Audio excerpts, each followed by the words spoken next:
힐링가족 여러분 안녕하세요. 여러분 이번에 또 귀한 분 모셨습니다. 레그넘 투자자문 이충광 대표님 모셨습니다. 대표님 네. 반갑습니다. 저희 참고로 대표님 저희 채널의 최다 출연자세요. 아 정말로요?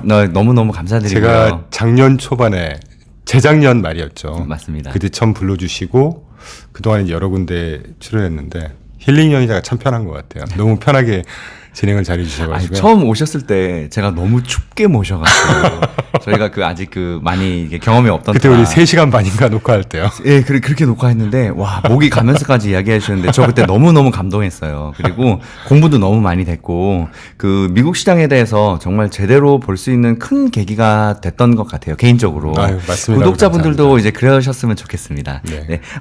그동안 또 이제 어떻게 일 읽어놓고 계신지 또 경력 소개랑 같이 이야기 한번 부탁드립니다. 그럴까요? 네.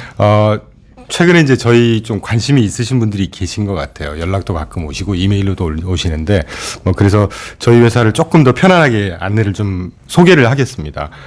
저희는 레그넘 투자자문이라는 회사는 작년 1월 1일부터 포트폴리오 저희 고유자금 가지고 투자한 기준으로 한 2년째 운용을 하고 있고요. 일단 저희 회사 레그넘 투자자문이라고 이름을 지었는데 레그넘이라는 뜻이 우리가 왜 마켓 레짐 마켓을 지금 주도하고 있는 어떤 요소가 뭐냐라고 할 때 레짐이 어떻게 형성되어 있냐 이렇게 표현들 하잖아요, 영어로. 근데 레짐이라는 영어 단어의 라틴어 어원이에요, 레그넘이라는 뜻은.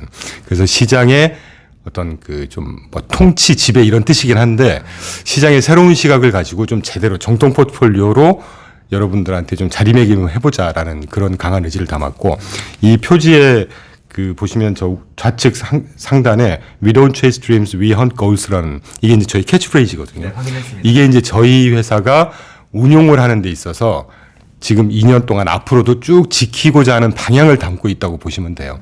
이따가 자세히 소개해 드릴 수 있는 기회가 있을지 모르겠는데 우리가 기존에 시장을 대응한다고 하는 것은 업종으로 분산한다거나 종목을 갖고 분산을 한다거나 또는 밸류냐, 성장주냐, 가치주냐, 성장 이런 식으로 분산을 하잖아요.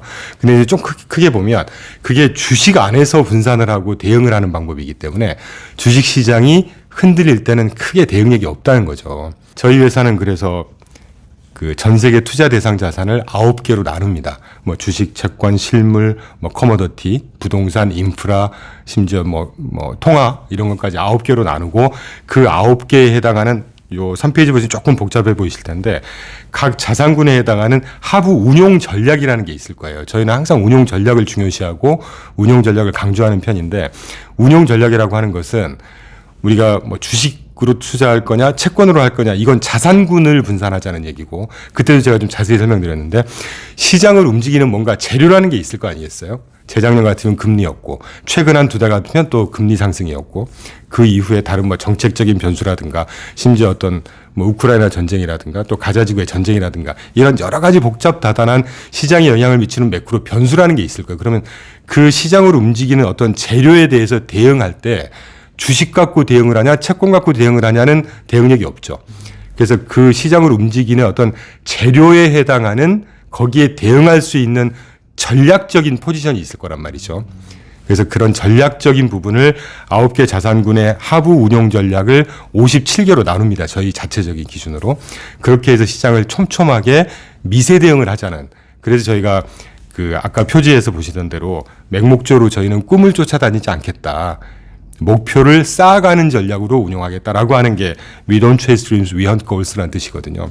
근데 실제 2년 동안 저희가 그렇게 했을 때 시장을 크게 엇나가거나 또는 재작년 2022년도 저희가 시장 한 30% 가까이 빠질 때 저희 포트폴리오가 한 15% 정도 수익이 났던 경우는 잘한 것도 잘한 거지만 시장을 운용 전략을 가지고 시장을 하락시키는 전략에 배팅을 하는 그러니까 하락시키는 전략에 배팅을 했을 때는 수익이 오히려 난다는 거죠. 간단히 말씀드리면 이제 그렇게 하자는 게 9개 자산군으로 나눠서 57개 운용 전략으로 세분해서 대응을 하자. 그렇게 해서 시장이 안 좋을 때라도 일정한 수익률을 꾸준하게 창출할 수 있는 이게 이제 저희 캐치프레이즈가 담고 있는 뜻이고요. 이게 저희가 앞으로도 계속해서 적용을 할 운용 전략 측면에 이제 어떤 간단히 표현드리는 캐치프레이즈라고 할 수가 있고 기왕에 기회를 주셨으니까 저희는 이제 5명으로 구성이 되어 있는데 저희 기 대표님하고 제가 이제 주축 인력이고 기 대표님하고 저하고는 뭐 지금 보시는 양력에 보시겠지만 JP모건 자산운용에서 같이 근무했던 인연으로 같이 시작을 하게 됐고요. 뭐 저희 기 대표님 같은 경우는 운용만 한 33년 하셨고 저는 이제 펀드를 만드는 상품 개발 그렇게 해서 뭐 금감원에서 상도 좀 받아보고 그 세일즈도 하고 애널리스트도 하고 이제 간접 운용 ETF로 구성된 포트폴리오를 직접 운용을 해서 뭐 증권사 업계 수익률 뭐 수의의 수익률도 달성해 보고 이제 그런 경력으로 시작을 했는데 이제 시작을 했으니까 그 마케팅이 활성화되는 직전이라고 보고 있고요. 내년도에는 제가 조금 더 열심히 뛸 건데 근데 아직까지 저희가 시장을 봤던 거가 크게 엇나가거나 아까 표현드렸던 대로 뭐 성과도 뭐 그 정도면 나쁘지 않다는 수준으로 기록을 하고 있고 그래서 아주 재밌게 일을 하고 있고요. 저희 회사는 지금 그래서 4개의 상품을 운영하고 있습니다. 이노베이션이라고 하는 이를테면 주식형이죠. 좀 공격적인 상품 그리고 중위험 중수익 시장이 좀 흔들릴 때도 꾸준하게 좀 창출하자 하는 자산 배분형 그리고 리츠로만 구성되어 있는 대체 자산 중에 하나죠. 리츠로만 구성되어 있는 포트폴리오 3개, 세 번째, 네 번째가 안정형. 근데 그 친구들이 지금 4페이지에서 보시는 대로 오늘 현재로 연초 이후에 이노베이션이 지금 한 40.45% 수익 달성했고요. 자산 배분형이 한 15.6%. 그다음에 리츠형이 이건 중간에 저희가 대체 자산으로 하다가 리츠로만 바꿨습니다. 왜냐하면 앞으로 내년 비롯해서 가장 발군의 수익률을 달성할 수 있는 분야가 리츠라고 보거든요. 근데 지금 연초 이후로 한 12% 정도 달성을 했고 안정형이 한 10.5% 정도니까 뭐 이 정도면 엄청 잘한 건 아니지만 시장을 꾸준하게 저희가 좀 뭐 시장이 흔들릴 때도 좀 수익을 내고 빠질 때 좀 덜 빠지는 이게 저희 기본 전략이거든요. 그런 전략대로 잘 가고 있다. 뭐 그 정도 운영을 하고 있고 그리고 4페이지 그 박스 위에 저희가 아직은 신생사다 보니까 증권 저희는 이렇게 직접 세일즈를 해서 직접 고객분들한테 자금을 받아서 하는 그거보다는 증권사를 통해서 증권사가 워낙 세일즈 전문으로 하는 조직이잖아요. 그래서 증권사에서 저희 상품을 출시하고 이제 판매하는 식으로 마케팅을 하고 있는데 지금은 SK증권하고 DB금융투자에서 저희 상품을 출시를 했고요. 내년 한 1월 또 내년 1, 4분기 내에 중형사, 대형사 한 군데씩 해서 2군데가 좀 추가될 것 같아요. 그래서 여러분들 혹시 그 저희 상품이라든가 또 미국에 저희는 미국 온리 ETF에만 투자하는 하우스니까 그런 쪽에 관심이 있으시다고 하면 뭐 저희한테 직접 연락 주셔도 되고 저희가 이제 판매 지금 SK증권과 DB금융투자증권인데 거기 가시면 그 조금 더 소액으로 최소가 입금액이 좀 낮거든요. 그래서 부담 없이 투자하실 수 있으니까 뭐 많이 찾아주시고 기회 되신다 그러면 연락도 주시면 감사하겠습니다. 저번에 제가 말씀드렸는데 원래 초반에 초창기에는 1억 이하의 자금 받기가 어려우셨잖아요. 네, 예. 그 증권사랑 이제 조인이 되셔서 저도 그 자문 서비스에 관심이 사실 잘 몰랐는데 이제 저도 인터뷰를 하고 너무 영광스럽게도 투자 자문 회사를 운영하시는 이런 분들을 만나 뵙다 보니까 그 자문 서비스에 관심이 생기더라고요. 그래서 이제 삼성증권이나 뭐 이렇게 찾아보면 자문회사 나오더라고요. 네네. 그래서 이제 거기서는 이제 우리 같은 서민들도 소액으로 뭐 몇백만 원 단위로도 투자를 할 수가 있더라고요. 네. 뭐 이제 운용사마다 다르겠지만 그렇죠. 저도 그래서 최근에 좀 관심 있게 보고 있어요. 이제 서비스도 이제 같이 이제 하실 수 있게 그렇죠. 시스템이 되셨네요. 네네. 그게 돼야 자문회사도 더 발전할 수 있거든요.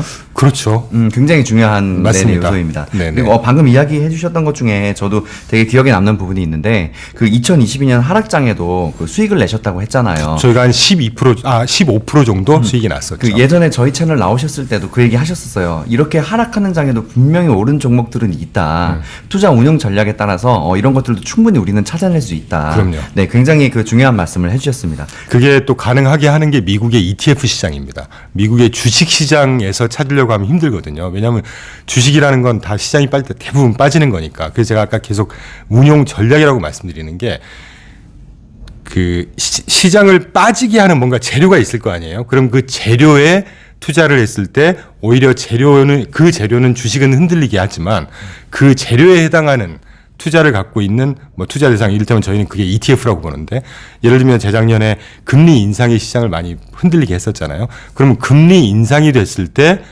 오히려 수익이 나는 전략을 쓰는 ETF가 있다는 얘기죠.